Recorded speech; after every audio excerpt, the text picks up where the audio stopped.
صاحب سلامت رہے ماشاءاللہ بڑے خوبصورت انداز میں. فیضان صاحب آپ کی طرف آؤں گا جی پروگرام کے حوالے سے, کیونکہ ہمیشہ وائس آف یورپ جو ٹی وی چینل ہے اس کی یہ بھی کوشش رہی ہے کہ اچھی چیزوں کو پروموٹ کرنے کے حوالے سے. میں بھی عرصے سے آپ کو دیکھ رہا ہوں نقابت کے حوالے سے, جس طرح آپ نے اپنا ایک مقام بنایا, نام بنایا.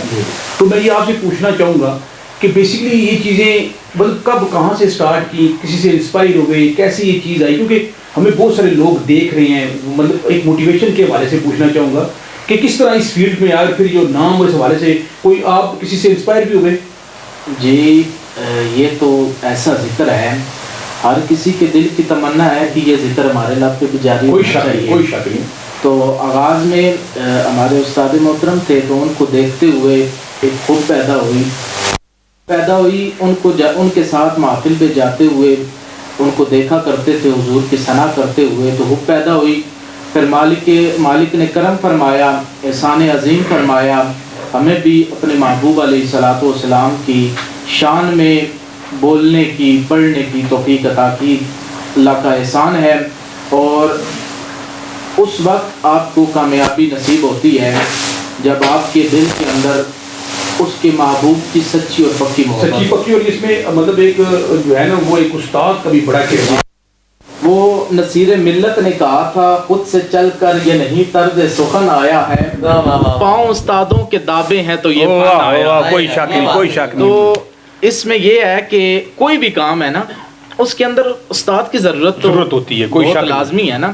اور میں نے یقیناً استاد جی سے بہت کچھ سیکھا ہے, اور ابھی بھی سیکھ رہے ہیں. علم ایسی چیز ہے وہ کبھی مکمل نہیں ہوتا, سیکھ رہے ہیں ابھی بھی. اور استاد جی سے پہلے بھی آپ کے پروگرام میں میں نے ذکر کیا کہ میں اپنے استاد محترم سے سیکھ رہا ہوں, اور ابھی بھی سیکھ ہی رہا ہوں. ماشاءاللہ استاد کو بھی آپ جیسے شاگرد پہ فخر ہوگا. تو اب میں مجھے آپ یہ بتائیے گا کہ وہ کون سا کلام اگر میں مطلب اگر آپ ہمیں سنانا چاہیں, اگر آپ کو سارے ویسے ساری ڈیفینیٹلی جو ہے عقیدت کے حوالے سے ہمارے لیے سب بھی قابل احترام ہے جتنے بھی ہیں, تو کوئی ایسا کلام جس سے ابھی جو ہے وہ ہمیں سنانا چاہیں؟ جی میں کیونکہ ایام رمضان المبارک کے گزر رہے ہیں, تو میں سمجھتا ہوں اس سے بہتر کوئی نہیں, کیونکہ ایام اللہ کا احسان ہوا کہ ہمیں زندگی میں ایک مرتبہ پھر رمضان المبارک کے یہ ایام نصیب ہوئے.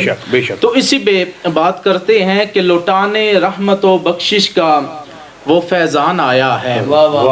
لٹانے رحمت و بخشش کا وہ فیضان آیا ہے, مبارک ہو جہاں میں پھر ماہ رمضان آیا ہے. مبارک ہو جہاں میں پھر ماہ رمضان آیا ہے.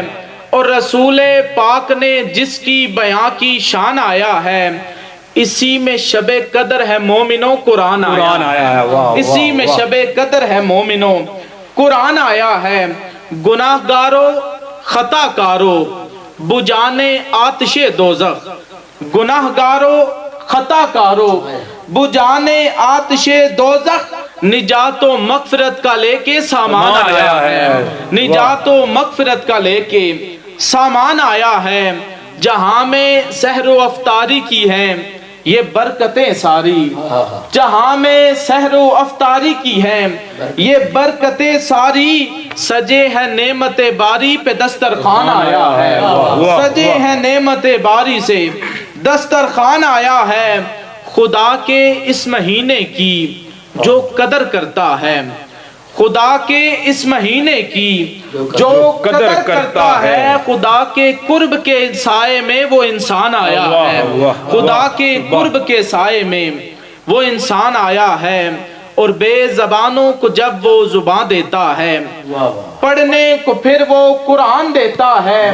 اور بخشنے پر جب آتا ہے امت کے گناہوں کو, تو تحفے میں ماہ رمضان دیتا ہے.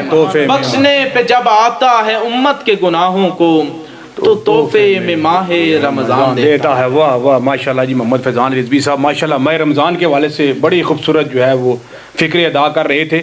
الہی صاحب آپ کی طرف